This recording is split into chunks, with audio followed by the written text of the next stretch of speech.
Right, well, good morning everyone. Many thanks for coming. I'm Owen Rose, I'm Managing Partner at Acteon. Acteon are a bespoke learning solutions provider. Work with clients of all shapes and sizes from a wide variety of sectors, helping them to implement learning and communication to achieve their business objectives. And for the last couple of years we've been in a fantastic partnership, very exciting partnership with the healthcare provider HC1. And the impact and outcomes of that partnership were recognised last year in November when we won e-learning Project of the Year at the e-learning awards. So what I want to do today is really to show you the anatomy of this project and to share some of the key success factors, because I hope there are things in there are some generic success factors we can identify that would hopefully be useful to anybody who's thinking about implementing learning technologies, has already implemented technologies and is trying to get more out of them. Okay, so this is a story really with a very tough beginning. If I can get the slide to advance, I can start the story off. Am I too far away from the thing? What should I be pointing at? Let's see if it works from over here.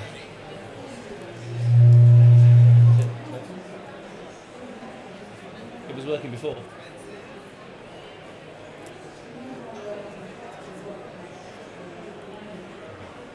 Should I just do it from here? Yeah? Yeah? Okay, that's fine. Yeah, that's right. Yeah. As I said, this is a story with a tough beginning. So, the story starts really in the demise of Southern Cross. This is about 2.5 years ago. You may remember quite a well-publicised story. They were then the UK's largest care home operator. It was a demise that came about as a result of financial mismanagement. It was quite widely covered in the press at the time. But the consequences of that financial mismanagement and the demise of the organisation had a massive impact on staff morale and engagement, and obviously then consequently on service quality and safety. And this issue really of staff engagement, of morale, of safety and quality is, as I'm sure you're all aware, a very, very significant current theme in healthcare generally, through some very well publicised cases. There have indeed been some quite widely reported tragedies that have come about as a result of these kind of issues going wrong. Now, fortunately at Southern Cross there wasn't a tragedy, but it was a very, very concerning situation as the company began to collapse and other operators had to step in to take over the running of those care homes. And HC1 was one of those operators. They're a new company, created 1st of November 2011, and they were the largest new company to emerge from the demise of Southern Cross. In fact, on the day they were created, they became the UK's 3rd largest care home operator. So they currently run 232 homes across the whole of the UK. They look after about 10,500 residents, and they have about 15,000 staff. And so, of course, they inherited these huge challenges of re-engaging staff, of ensuring service quality and safety.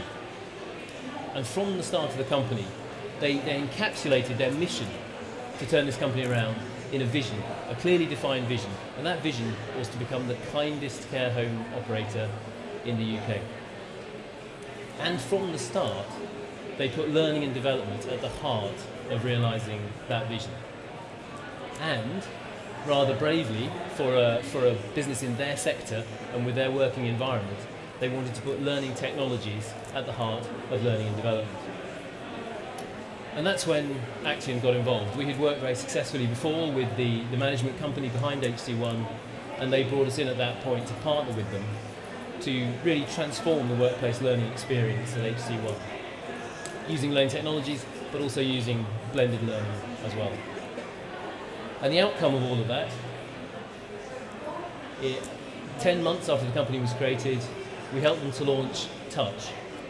Touch is a corporate blended learning platform. It's delivering a huge range of both mandatory training courses and specialist training.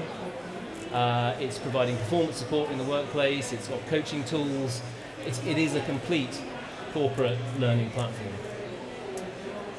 It's had a fantastic response from staff. It's really helping to embed learning in the workplace. It's putting learners in control of their learning, and it's having a huge impact for the organisation, really helping them achieve this journey of transformation that they're on. And just to brag a little bit and to give you an indication of that impact, we won, as I said, we won Best E-Learning Project at the E-Learning Awards last year. We also won Best Use of E-Learning for Compliance, and at the Training Journal Awards won Best Operational Training Programme as well as Best Use of Learning Technology. So it was nice to win awards, that's great, but what I hope it demonstrates is just the impact this project has had in compliance, in operations, and in turning around a learning culture and re-engaging staff. So it's been fantastically successful. So the interesting thing is, I guess, and I hope that the value here is to say, well, why? What made this so successful? And what lessons could other organisations learn from what we did with, in partnership with HC1? And in some ways, the success and what HC1 have achieved is all the more remarkable given their starting place and their working environment. So obviously they're a care business. Their people are carers, they're people. They don't particularly regularly use technology in their workplace. There's quite a lot of resistance to technology in the workplace, and within the care sector there is a very strong resistance to e-learning, typically across the whole sector. They also have very limited infrastructure. You can imagine their working environment are care homes. There's very limited network infrastructure, and in many of the homes, when we started working with HC1, there was just one computer. So it was a very tough starting position. And I think if there are two key things I hope that we thread throughout this whole story that allowed us to achieve what we achieved, the first is alignment. Alignment with the organisation, what the organisation was trying to achieve and the context of the organisation.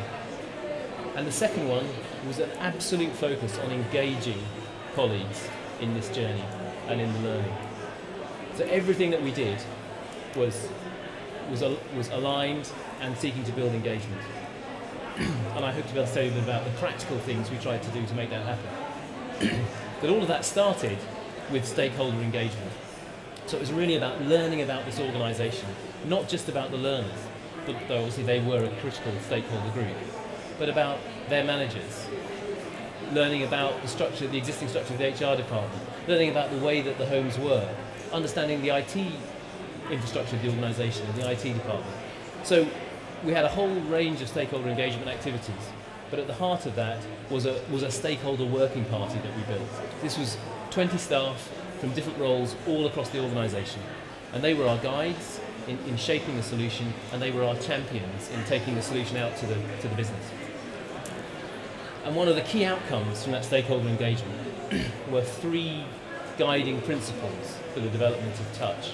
So I want to talk through each of those guiding principles and show you some of the practical things that we did to try and embed them in what we were doing. And I think these are guiding principles which would apply to any organisation, potentially. So the first one was that we would move from a culture of training for compliance to a culture of training for quality and kindness.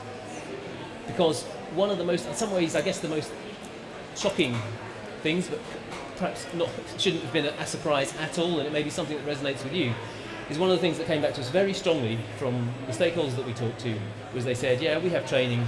Training is something we do over here. We leave the workplace, we go and do training. When we come back to the workplace, we do what we always do. We do our work because we know how to do that. So there was a complete separation. So one of our key drivers was to overcome that and link learning, training and development to the personal goals of learners. Carers come to work to care for people. It's a vocational profession, that's their motivation. So how are we always linking training and learning to achieving those outcomes? So there are a variety of ways in which we did this.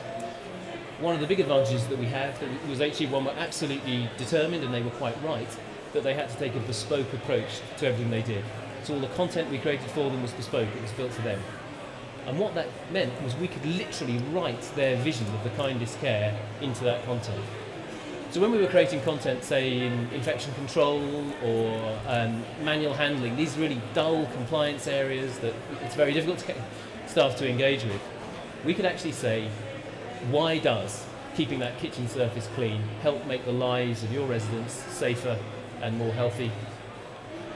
How does, shifting that heavy object, cleaning up that area, making that cup of tea at just the right temperature. How is this making a difference to the lives of the residents, to the people that you know and interact with every day? And it was linking those core messages to meaningful personal goals for carers, which really helped to build engagement. So we carried that on through things like case studies and scenarios throughout the learning, which are very much based in the working activity of an HC1 carer, and taking it further to localise the learning. So for example, with every single e-learning course on Touch has linked learning activities, which the learner completes in the workplace, giving them a chance to take the messages from the e-learning and actually put it into practice. And I'll come back to the idea of practice a bit later on. So that was a key theme for us. And I think it's a question to ask yourself about learning, or any learning that you're providing. Is this learning meaningful to the everyday experience, the actual workplace experience of the learners? And is it communicating meaningful messages? So if you're asking them to do something, does that mean something to them and to what they understand they're trying to achieve in work? And I think we achieved that with Touch largely, and it was fantastically successful, and we got great feedback from evaluation surveys as to the effectiveness of that. On to the second guiding principle. This was to embed learning rather than provide training. So again, it was to take learning and put it in the workplace, to get over this separation between training is something we do over there, and then we come back to the workplace and we do what we always did. And learning technologies were fantastic here, because obviously we could, for care workers like so many other workers, training previously was a classroom exercise. It was something I do out of the workplace. But with learning technologies, we could put that experience into the everyday work. Fantastically successful for shift workers, night shift workers in particular. Always a problem area, and kept getting night shift workers into training, and it's been transformation for them. We have fantastic feedback from night shift workers on how much learning technologies need and have brought learning into their working experience.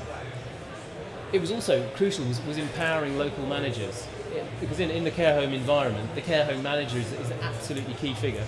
They have the responsibility for developing their people. They have responsibility for things like compliance and obviously the effectiveness of their service. So again, by using bespoke learning management devolved to the appropriate levels, we could put managers in charge of actually fulfilling the responsibilities that they have. So learning technologies were really powerful for us. And so again, I think a general question that comes out of this is thinking about your learning.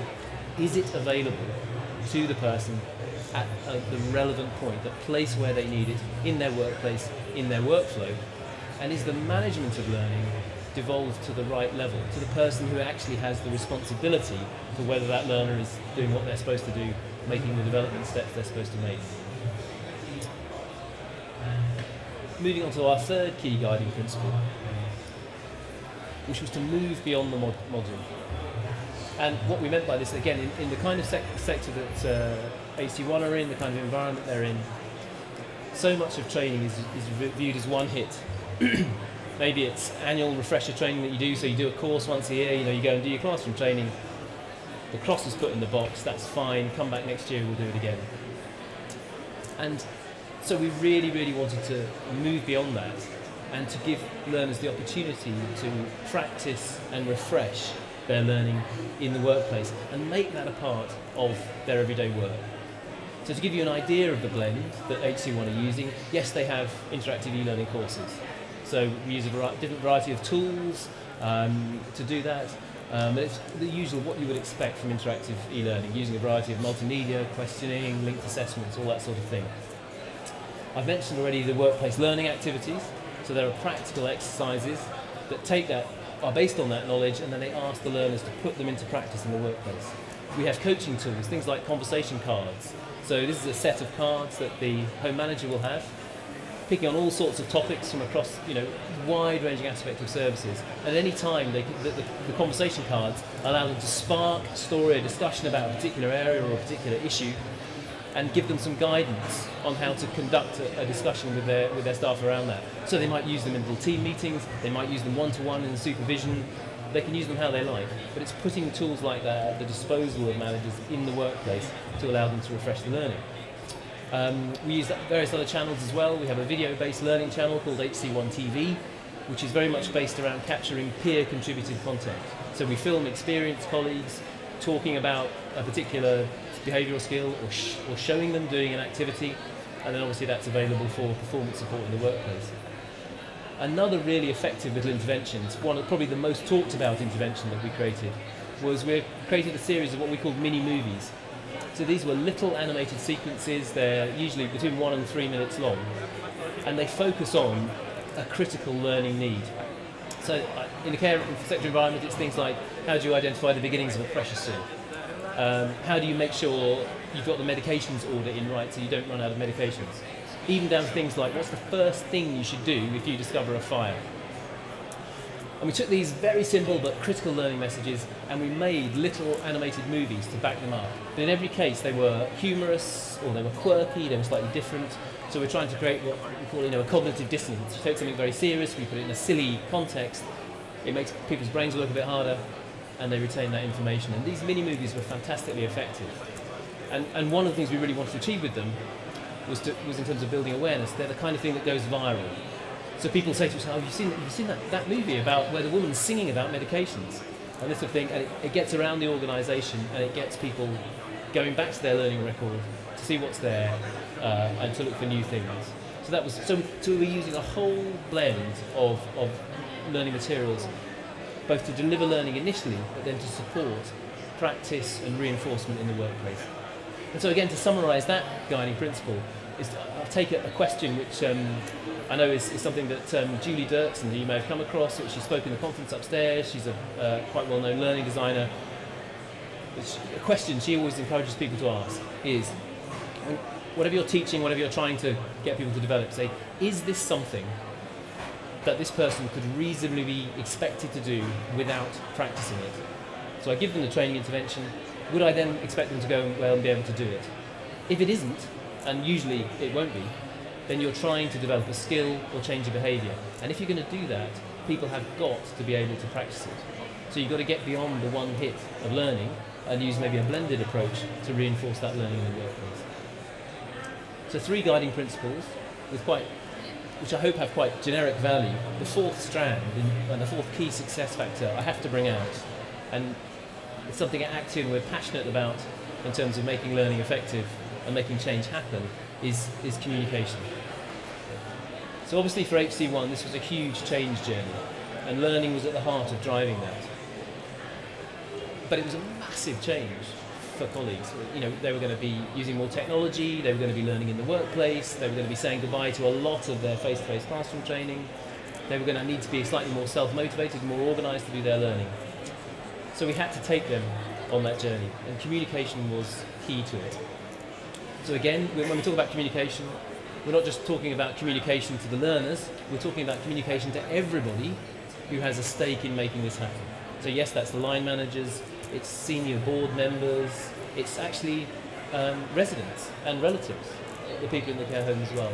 So we created a very comprehensive communication plan to support the rollout of Touch. And that started as soon as the project started. So we had our working party and senior board members were our champions, out in the business, talking about what was coming, talking about why it was being done and what difference it would make for colleagues. We used all the normal channels, newsletters, posters, internal presentations. The L&D team did a whole series of Touch roadshows a few weeks prior to launch, where they went around the country and actually ran these kind of jamborees to tell people, look what's coming, look what difference it's going to make, and look what you need to do to make this successful. Within the homes themselves, every single home has a Touch Learning Ambassador. So this is a specifically trained member of staff who is like the local champion, and they can support people and keep them up to date with the latest updates and things like that. So there's all sorts of different levels of support, and it hasn't stopped. So since launch, it carries on, sharing the successes of the project, telling people what's new, what's coming, seeking feedback from them on what they would like to see. So communication, absolutely critical for achieving change. And so again, a general question you might take from this, with learning learning intervention you're about to implement, or stuff you already have out there, ask yourself, how many people actually know about this? Actually know why we're doing it, and what they need to do to make it effective? And I would say, whatever you think it is, it's much less than that. you really have to over-communicate to get your messages across. So communication was fantastically successful. So those were, I guess, 4 key success factors, 3 guiding principles plus communication. So what was the impact of all of this when the learning was rolled out? Well, adoption, which is the first step, I guess, was phenomenal, quite frankly. I mean, effectively, they have 100% adoption. Every single person at HC1, every active member of staff is using touch, including the chief executive and the chairman.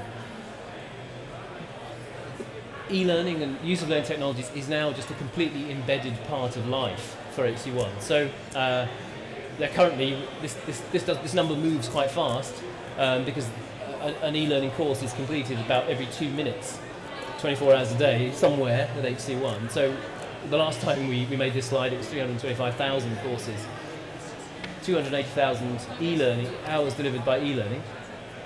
But crucially as well, is that people are, we've had a fantastic response from colleagues to this. And remember, this is in a sector which is traditionally very resilient to the use of e-learning. So we've done various evaluation surveys, but the most comprehensive, we had responses from 4,500 staff to a whole range of questions around, kind of direct questions about, do you like the interface, do you find it easy to use, do you like the colours, or what have you, through to, do you think this is going to help you in your work? How is this helping you to work better? We've had fantastic approval ratings really from across the organisation.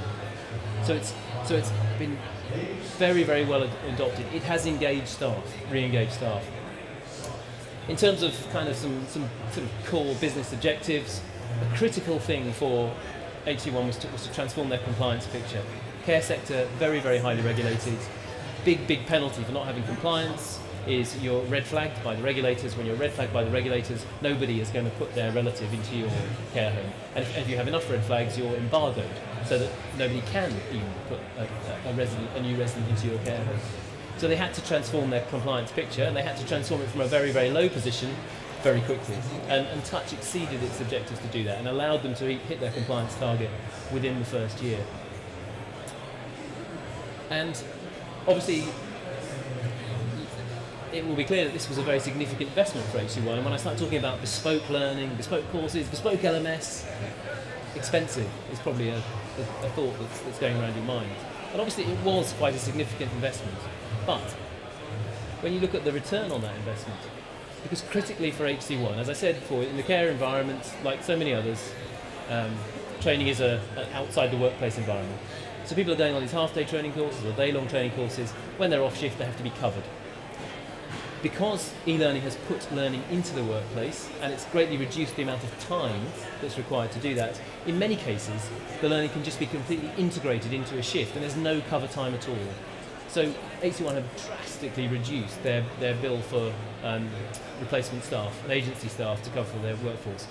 And in the first year, well, we are now about just over a year since launch, so I'm going to update this slide slightly. They have saved over £4 million in year one on their training delivery costs, including the development costs. So I show the line going down as they made the initial investment, and that's the return they've achieved. So there are some fairly hard business metrics, but that's not really business transformation, which is what we talked about before. So how is Touch really helping them transform the business and really engage staff? Well, we've looked at this in a number of ways. But perhaps the clearest and most effective was through the staff survey. So in the 2013 staff survey, which was done 6 months after the launch of Touch, one of the questions was, what's the best thing that HC1 has done for you in the last 12 months? And that's the word cloud response. So this is where training had now been, was on the average colleague's radar. And what that translated into, when we're trying to look at how have we really impacted engagement, was an average 10% increase across the Gallup 12. Now, I don't know, are people familiar with the Gallup 12 questions? They're very widely, probably the most widely used benchmarking measure of staff engagement. So these are 12 questions to include in your staff survey that Gallup have identified from thousands of surveys and millions of user responses. These are the 12 questions which best measure staff engagement in their work and their working life. And crucially, the reason that they regard them as the best questions is because they are the questions which are best linked to outcomes like productivity, quality, safety, and profitability, if that's the sort of business you're in. And when we looked at the Gallup 12 questions from the HC1 staff survey, since the launch of Touch, there was an average 10% increase in those measures of staff engagement. And for those of you who know about the Gallup measures, achieving a 3 or 4% increase over a year is considered hugely significant. So for 15,000 colleagues, 10% increase is a massive increase in staff engagement. So that's where the transformation really begins to come.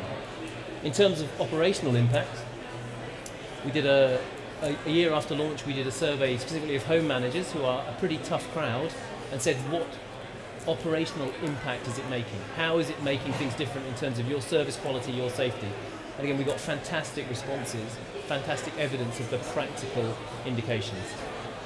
And at a top-line business level for HC1, the real key business metrics, their compliance rates across the whole organisation are up, and crucially, probably the most critical business measure of all, their occupancy, their home occupancy is up. So there's been a massive operational impact. And just quick thing to just perhaps encapsulate that, the staff engagement side of things and the business impact side of things, just play you a short video, which if it works, let's see. I've slightly lost confidence in whether this is going to work, since the clicker failed. Let's have a look. Here we go. E-learning has been great for me, but also great news for the residents. I don't have to leave my shift to do my training. It gives me more quality time to spend with the residents, which is why I'm here, that's my role. I can do the e-learning at home at my own leisure, and it's obviously beneficial to the residents and more quality care. Any organisation can have an aspiration to be whatever it is they want to. In our case, we've taken a pretty daunting, rather ambitious task of wanting to be the kindest care home operator in the UK. You can't achieve a goal like that without providing the best people who we're trying to recruit with the best skills, the best values, the best approach to what we're doing, the knowledge. Touch is the platform on which we do that. Touch is a way of saying, we mean what we say, and we're going to help you achieve that transformation. And I think in the end, transformation only takes place when the behaviour of the whole organisation changes. And through Touch, we've been able to link the company's aspirations with the individual values and aspirations of the staff, and link that through competence, through skills, and allow people to get the confidence and the belief that what they want to do, what our residents expect, and what we want to do is totally aligned. So, Touch has had fantastic impact for HC1, a transformational impact, I think it's fair to say. It's also beginning to have impact outside of HC1 in the wider care sector.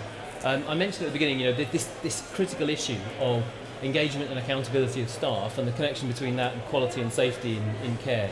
I'm sure it's in the news. It's still in the news so much. We all remember the mid-staffs scandal of care, mid-staffs NHS Trust. The response to that was the Francis review, which looked into what were the causes of that. And one of the most disturbing findings from the Francis report, that exercises the minds of all chief executives in private healthcare companies, was quite a lot of the people who were implicated in really desperate breaches in the quality and safety of care were people who were quite experienced, and they were trained. They had done their training. The big question is, why were they not putting into practice what they should have known to do? And why were they not whistleblowing if it was outside their control to actually do anything about it? So, in response to that, really, the Secretary of State for Health commissioned the Cavendish Review. And the Cavendish Review was to look specifically into that question, into the engagement and accountability of care workers. And this was, so it's called Cavendish Review because it was run by Camilla Cavendish, and she took submissions from hundreds of both public sector and private sector care organisations. And HC1 was one of those contributors. And she was amazed at what they were doing. Because so across the sector, people were saying e-learning, terrible, we hate it, it's completely ineffective. And here was this organisation saying, we've used it as part of other things, as part of a blend to help transform our business.